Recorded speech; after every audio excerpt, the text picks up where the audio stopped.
Whoa, whoa, whoa, whoa, we don't have time for all that. Let's have another 10 strips in 10 minutes. Just a really quick note on my star ratings for the field's facilities. I mark out of 10 and I never give less than 2 stars because just being available to us and keeping the grass short is worth that alone.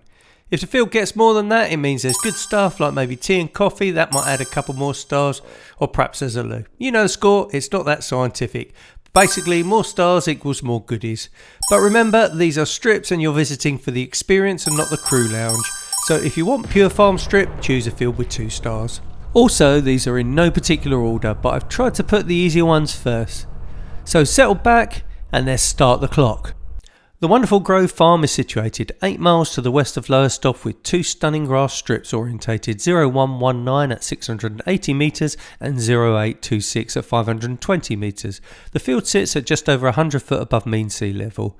Both runways are kept in excellent condition, although like all these farm strips you need to be vigilant for molehills and rabbit holes. Runway 0119 has an upslope from the 19 end and there are crops adjacent to all the runways. The approaches to all runways are pretty clear, although there are some tall trees running along the south side of runway 26 which can cause turbulence on windy days. This video shows a landing on runway 19. It's suitable for most SEP aircraft. The facilities I give 2 out of 10 stars for. Skill level is pretty easy and the advisories would be the crops close to all the runways and some trees that can cause turbulence on windy days. Okay, next up it's Stoke Golding. Situated 4 nautical miles to the northeast of Nuneaton finds the wonderful little strip of Stoke Golding. The field has one 525 metre immaculate grass runway orientated 0826 at 300 feet above mean sea level. The surface is smooth with a very slight crest towards the centre of the strip. There are trees around the strip which can cause turbulence on windy days. Both approaches are clear and the only thing to be careful of is identifying the correct runway as there is another private strip just half a mile to the southwest. Video shows a landing on runway 26. The airfield is suitable for most STOL aircraft. The facilities I'd give 5 out of 10 stars for and the skill level it's easy. Advisories would be the trees around the strip can cause some turbulence. Okay, and number 3 it's Stones Farm. Stones Farm is a little private strip 11 nautical miles to the northwest of Colchester and almost 5 nautical miles to the north of Earlscombe. It has a single grass runway a lovely 700 metres long, orientated 0927 and it's 210 feet above mean sea level. The surface is good and apart from a small road at the threshold of 09 the approaches are clear. The strip owner lives at the airfield and is quite well known in the GA community. The video shows a landing on runway 09 which is across the road. Suitable for most light SEP aircraft and the facilities I'd give 5 out of 10 stars for as there is camping facilities at the field. Skill level's pretty easy and the advisories would be that road on 09 threshold and the crops close to the strip. We're off to Bedfordshire now for number 4 and it's Sackville Farm. Situated 5 miles to the east of Rushden, Sackville Farm is 250 feet above mean sea level and has a single grass runway listed at 730 metres long and is orientated 1331. The runway is often cut with an extra 300 metres at the 13M, making a total available length of over a kilometre, although the condition of this area is not guaranteed. The surface is a bit bumpy and undulating in places, but is plenty long enough and the grass is well cared for. The approaches are clear, although there is a small wooded area on the short final at the 1-3 end, and due to noise sensitive areas you are required to approach 3-1 with an offset track to the north. The video shows a landing on runway 31. It's suitable for most SEP aircraft. Facilities I give 6 out of 10 stars for. There's a loo for example and there is training on the field. Skill level's easy and the advisories would be the offset approach to 3-1 and the bumpy undulating ground. Down to the south coast now for number 5 and it's Kittyhawk Farm. The brilliantly named Kittyhawk Farm sits just 20 feet above mean sea level, 8 nautical miles to the northwest of Eastbourne. It's easy to spot from the air as it's located right next to a large solar farm. There are 2 main grass runways orientated 1028 at 510 metres and 16 left, 34 right at 845 metres. They also list a 16 right, 34 left at 568 metres which runs alongside the longer main runway. The surfaces of all the runways are smooth and well maintained, however there are open ditches, land drains and soft marshland on and around the runways and taxiways. The approaches are all clear, although due to the proximity of Deanland, another busy little strip a mile to the east, your circuits do need to be accurate and your lookout good. There's also tall trees alongside the touchdown zone of 2.8 which can cause wind shear on windy days. When I visited, we had severe wind shear on final for 3-4 right, which may have been due to the South Downs a few miles away. The video shows a landing on runway 34 right. It's suitable for most SEP aircraft. Facilities I'd give 3 out of 10 stars for. Skill level, it's easy with care, and the advisories would be can suffer from local wind effects and the proximity of Deanland plus that soft ground.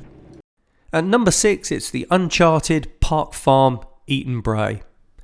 Park Farm, or sometimes referred to as Eaton Bray, is a small grass strip mainly used by microlights situated a few miles to the west of Dunstable and about the same distance to the southeast of Leighton Buzzard.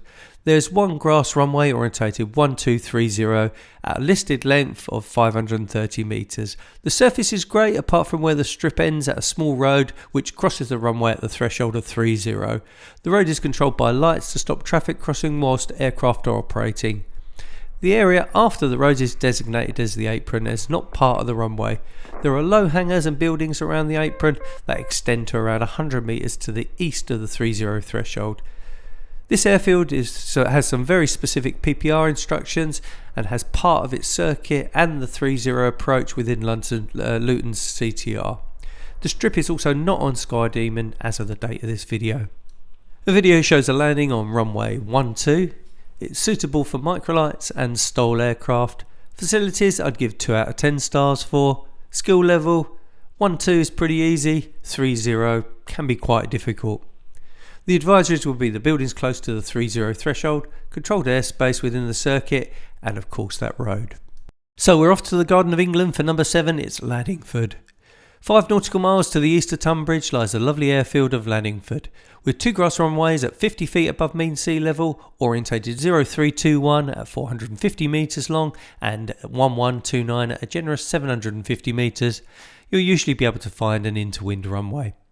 The surfaces are okay, but you need to be careful of the drainage ditches situated throughout the site and close to the runways and taxiways. The approaches have trees close to the runway thresholds which can shorten the LDA as well as cause turbulence and wind shear on windy days.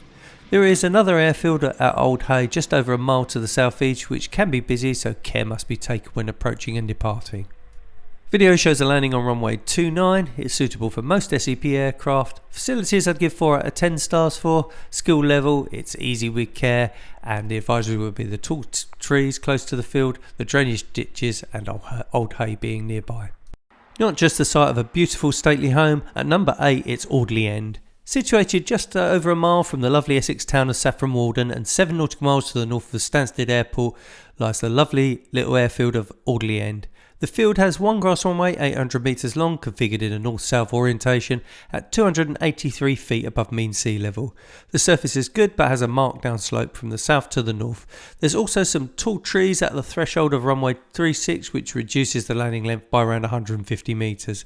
Landing on runway 18 is uphill and makes for a great approach, passing close by the historic house at Audley End. There are specific procedures that you must be briefed on before visiting, as the field is just a few hundred metres to the west of Stansted CTR. Video shows a landing on runway 36. It's suitable for most SEP aircraft. The facilities I'd give 4 out of 10 stars for. The skill level 18 is easy, 36 can be tricky. The advisories will be the tall trees close to 36 threshold, controlled airspace adjacent to the airfield. Our penultimate strip now, and at number 9 it's Aston. Sited on a hill 5 nautical miles to the south of Sheffield is the little farm strip of Aston. There is one grass runway orientated 1129 at 660 metres long at 720 feet above mean sea level. The surface is quite bumpy and can suffer from molehills and rabbit holes. The approach to runway 11 is clear, but 29 has some trees on short final that sit over 100 feet above the runway 29 threshold. So you're advised to make a curved short final approach to follow the terrain, although I flew directly over them when I visited. Video shows a landing on runway 29. It's suitable for most SEP aircraft. Facilities I'd give 3 out of 10 stars for. Skill level 11 is pretty easy, 29 can be tricky. Advisories will be the tall trees close to 29 threshold, the bumpy ground and the downslope on runway 29. And we've made it. The final strip of our 10 strips in 10 minutes is Laindon.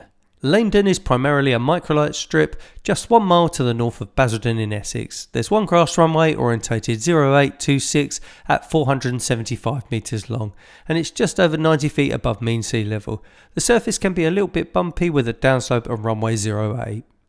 The approaches are reasonably clear, although there's 80-foot power lines running very close and parallel to the runway. The strip is sited next to a recreational ground with no fencing, so it's not unusual to find people on or close to the runway. This video shows a landing on runway 08. It's suitable for microlights and STOL aircraft. The facilities I'd give 2 out of 10 stars for. Skill level 08 can be a little bit tricky, 26 is pretty easy. And the advisories would be the pylons close to the strip, people on the runway and the downslope on 08. Okay, that does it for 10 more strips in 10 minutes. If you fancy trying any of these places, they all require prior permission before visiting, so don't just bowl up. You will also need a briefing of some very specific procedures you need to abide by. Why not take a look at my previous 10 strips in 10 minutes video, or what about watching my video about how I got to land at Goldhanger, an uncharted strip that had plenty of challenges and not just because of the flying. Hopefully you found this content interesting and entertaining, but please remember I'm not an instructor and any information you get from this is just from my personal experience as a private pilot in the UK. Thank you so much for watching, and Shortfield out.